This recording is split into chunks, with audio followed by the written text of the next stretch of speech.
இந்தியாவில் வந்து தஞ்சமடைந்த பிறகு 2 ஆண்டுகளில் முதன்முறையாக டெல்லியில் இன்று நடைபெறும் வங்கதேச முன்னாள் பிரதமர் ஷேக் ஹசீனாவின் கலந்துரையாடல் நிகழ்வு பெரும் எதிர்பார்ப்பை கூட்டியுள்ளது.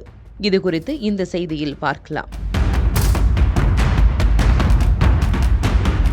அண்டை நாடான வங்கதேசத்தில் இடஒதுக்கீட்டுக்கு எதிராக கடந்த 2024ஆம் ஆண்டு மாணவர் அமைப்பினர் பொதுமக்கள் இணைந்து நடத்திய புரட்சி மிகப்பெரிய வன்முறையாக மாறியது. இதன் காரணமாக பிரதமர் பதவியிலிருந்து விலகிய ஷேக் ஹசீனா இந்தியாவில் தஞ்சமடைந்தார். இதையடுத்து வங்கதேசத்தில் நாடாளுமன்றம் கலைக்கப்பட்டு ராணுவத்தின் கண்காணிப்பில் அங்கு முகமது யூனுஸ் தலைமையிலான இடைக்கால அரசு அமைக்கப்பட்டது. இதைத் தொடர்ந்து இந்த ஆண்டு பிப்ரவரியில் நடைபெற்ற பொதுத் தேர்வில் பிஎன்பி கூட்டணி அமோக வெற்றி பெற்று அரியணையை கைப்பற்றியது. அக்கட்சியின் தலைவர் தாரிக் ரஹ்மான் புதிய பிரதமராக பதவியேற்றுக் கொண்டார். அதே நேரத்தில் 2024ஆம் ஆண்டு அரசுக்கு எதிராக நடைபெற்ற போராட்டத்தில் 1400 பேர் கொல்லப்பட்டிருந்தனர். 22,000 பேர் காயமடைந்திருந்தனர். இதுகுறித்து தொடரப்பட்ட வழக்கில் வங்கதேச முன்னாள் பிரதமர் ஷேக் ஹசீனா குற்றவாளி என தீர்ப்பளித்த சர்வதேச குற்றவியல் தீர்ப்பாயம் அவருக்கு மரண தண்டனை விதித்து உத்தரவிட்டதுடன் ஹசீனாவின் செயல் மனித குலத்திற்கு எதிரானது எனவும் தீர்ப்பில் கூறப்பட்டது.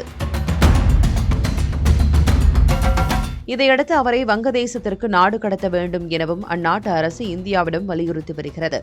இந்த நிலையில் முதன்முறையாக இந்தியாவில் நடைபெறும் ஒரு பொது நிகழ்ச்சியில் பங்கேற்று ஷேக் ஹசீனா உரையாற்றவுள்ளார்.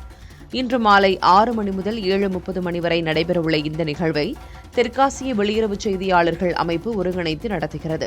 அவர் இந்தியாவில் தஞ்சம் புகுந்தே சரியாக 2 ஆண்டுகள் நிறைவடையும் நாளில் இந்நிகழ்ச்சி நடைபெறுகிறது. இந்தியாவில் தஞ்சமடைந்த கடந்த 2 ஆண்டுகளாக அவர் பொது நிகழ்ச்சிகளையோ ஊடக சந்திப்புகளையோ முற்றிலுமாக ஷேக் ஹசீனா தவிர்த்து வந்த நிலையில் தற்போது உரையாற்ற இருப்பது வங்கதேச அரசியலுக்கு மத்தியில் பெரும் எதிர்பார்ப்பை ஏற்படுத்தியது. இதில் தனது எதிர்கால அரசியல் நடவடிக்கைகள் மற்றும் வங்கதேசத்திற்கு மீண்டும் திரும்புவது குறித்த தனது திட்டங்கள் பற்றி ஷேக் ஹசீனா பேச இருப்பதாக கூறப்படுகிறது. மேலும் இந்நிகழ்ச்சி சமூக வலைதளங்களிலும் நேரலை செய்யப்பட இருப்பது பரபரப்பை ஏற்படுத்தியது. அதே நேரத்தில் ஷேக் ஹசீனாவின் கலந்துரையாடல் நிகழ்வுக்கும் இந்திய அரசுக்கும் எந்த தொடர்பும் இல்லை என வெளியுறவுத்துறை தெளிவுபடுத்தியுள்ளது.